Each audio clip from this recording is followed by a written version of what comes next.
Morana Hoherema, saviez-vous que l'Académie tahitienne Farivan'a n'était pas la seule institution à avoir mis en place une orthographe pour le Reo-Tahiti? Eh bien, la seconde institution est celle de l'Église protestante Mahu.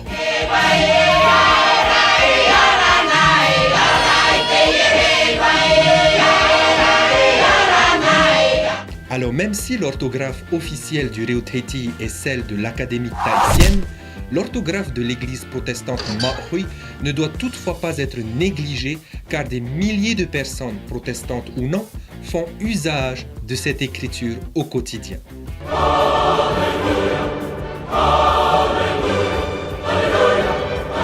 Au sein de l'Église protestante, c'est Turur Apoto, un intellectuel protestant Mahui, qui va créer une écriture cohérente qui deviendra finalement, par son usage important au sein de notre société tahitienne, une alternative à l'écriture de l'Académie tahitienne. Voyons à présent le détail des signes diacritiques utilisés par l'Église protestante Mahui. Tout comme pour l'Académie tahitienne, il y a l'occlusive glottale, le macron pour la voyelle longue et la combinaison des deux. Cependant, la différence qu'il y a entre l'Académie tahitienne et l'Église se situe au niveau des accents qui sont utilisés pour représenter ces signes diacritiques. Le premier signe diacritique est celui de l'occlusive glottale, ou appelé en tahitien tu'i par les protestants. Ce tu'i est représenté par un accent grave. Ohipa, eta, mana'o. Avant de continuer sur notre prochain signe diacritique, je voudrais attirer votre attention sur le fait que sous certaines conditions, les protestants ne marquent pas le tu'i à l'écrit, même si à l'oral on peut l'entendre. Voici donc la règle qui est très simple, ne vous inquiétez pas. Lorsqu'il y a deux voyelles identiques qui se suivent dans un mot, eh bien à l'écrit, il n'y a pas besoin de marquer le tu'i.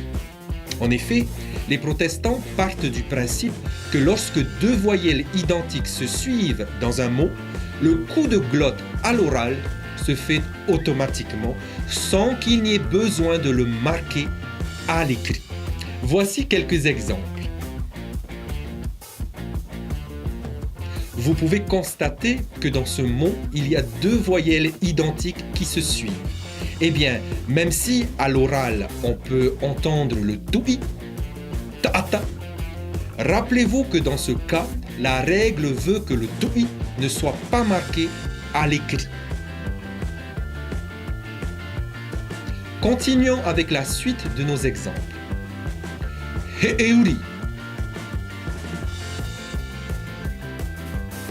ha'api'ira'a.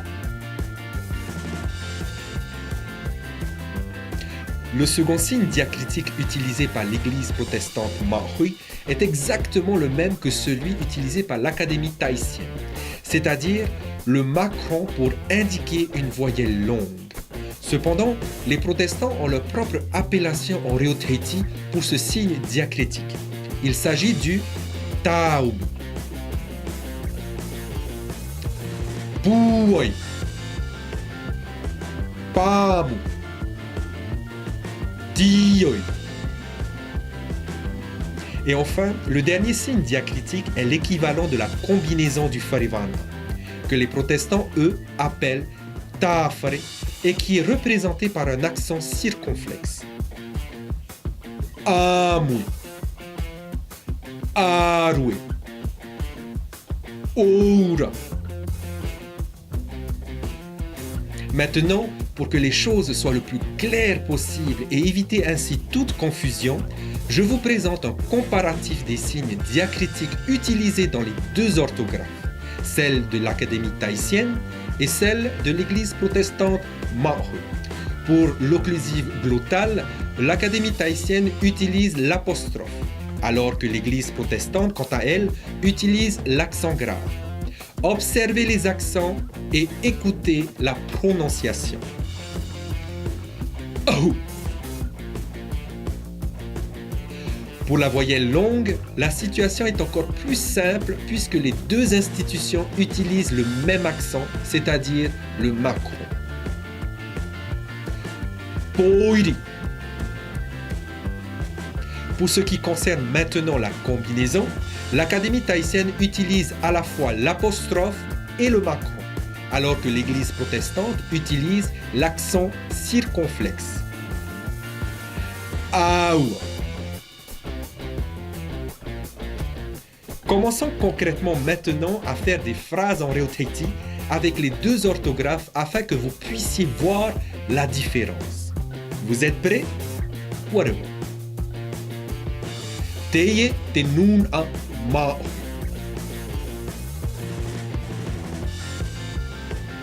Et taoto o.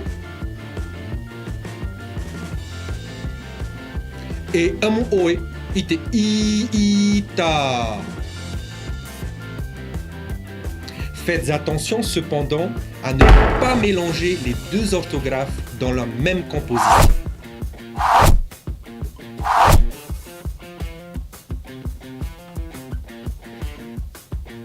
Voilà chers amis, je vous dis à bientôt dans une autre émission Ereoto. Wahirima, Yorana, Ena Tutero.